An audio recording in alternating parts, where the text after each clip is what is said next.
안녕하세요. 조비로 은퇴를 꿈꾸는 남자 조은나입니다.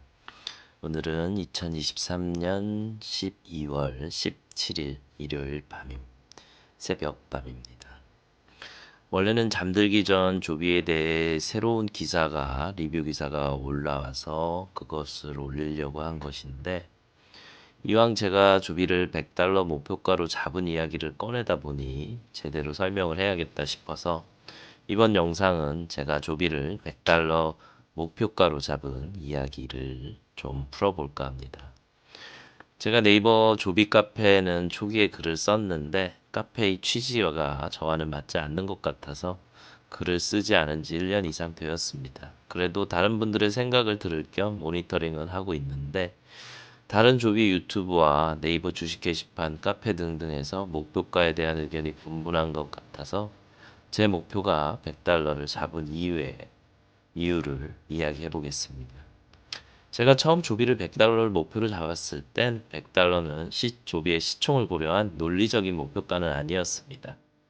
2020년 말에서 2021년 초 미국 증시에서 당시 스펙 붐이 일었는데, UAM의 중국 회사인 이항이 주가가 2021년 2월 8일에 $124를 찍는 기염을 토해냅니다. 이재광 연구위원이 다른 채널에서 이것을 2020년 말에 이항이 한국 투자자들에게 소개된 이후 김치 프리미엄이 붙어서 주가가 갑자기 스물스물 올라가더니 피크를 찍었다 라는 식으로 이야기를 했었습니다. 결국 이항은 21년 초 공매도 리포트를 맞고 주가가 하루에 반토막이 나고, 그 하루에 주가 가치 손실만 6천억 원이 넘었다는 사실이 제 기억 속에 남아 있습니다. 제가 조비를 알게 된 것은 2021년 여름쯤 6월에서 7월쯤이었던 것으로 기억하는데, 이재광 연구위원이 3프로 채널에 나와서 UAM 설명을 해주면서 처음 알게 되었습니다. 그 당시 조비는 RTP와의 합병 이전으로 $10 언저리에서 주가가 평행선을 달리고 있었습니다.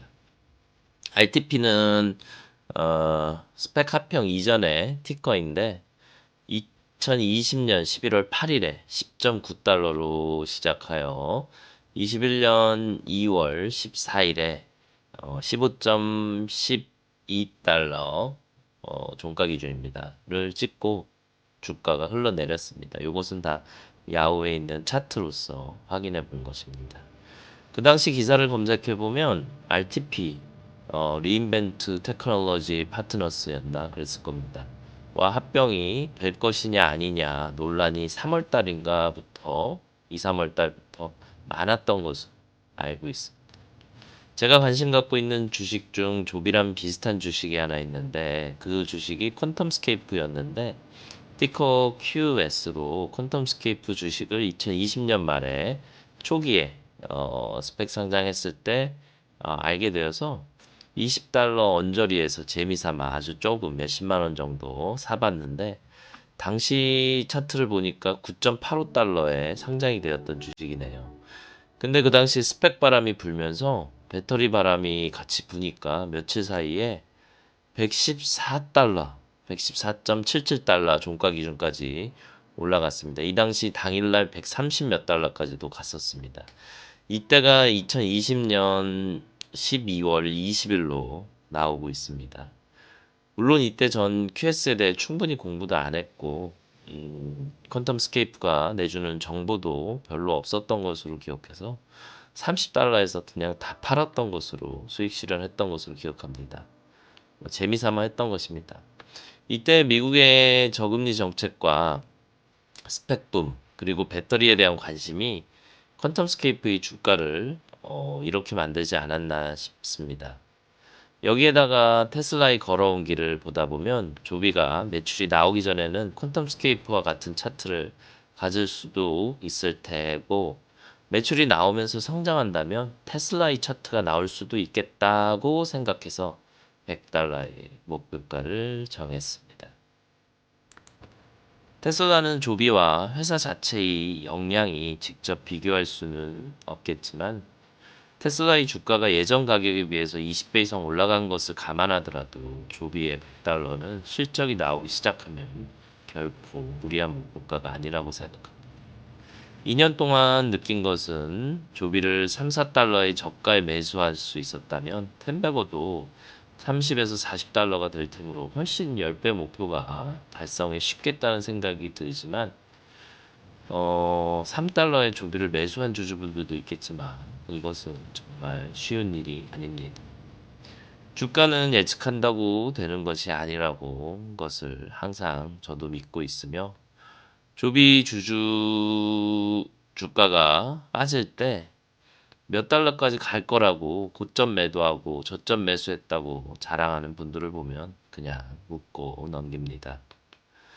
조비를 투자하는 분들의 생각은 다 다를 수 있지만 저는 안정적인 성장주에 투자하려고 했다면 조비에 집중 몰빵하지는 않았을 것입니다. 해자가 있어 보이는 기업들 보잉이라든지 뭐 코카콜라, 맥도날드, 알파벳, 마소 이런 기업들도 제가 상당히 좋아하는데 차라리 이런 기업들에 분산 투자를 했을 것입니다. 근데 이런 기업들은 분산 투자를 하게 되어서 운이 좋아서 뭐 1년이라든지 2, 3년 안에 50%, 100% 수익이 날 수도 있지만 그 정도로 은퇴를 꿈꾸기에는 어려워서 저는 조비를 선택했습니다. 투자의 성향과 목표는 다 다르니 타인의 투자를 평가하고 자신의 투자 방식을 강요하는 듯한 태도는 아무리 그 방식이 좋더라도 옳지는 않은 것 같습니다. 엉덩설한 주말밤에 감수성에 빠져 혼자 주식 일기를 써봤습니다. 내년에 보여줄 조비의 성장을 기대하며 주주분들 모두 희망찬 미래를 같이 꿈꿔봅시다.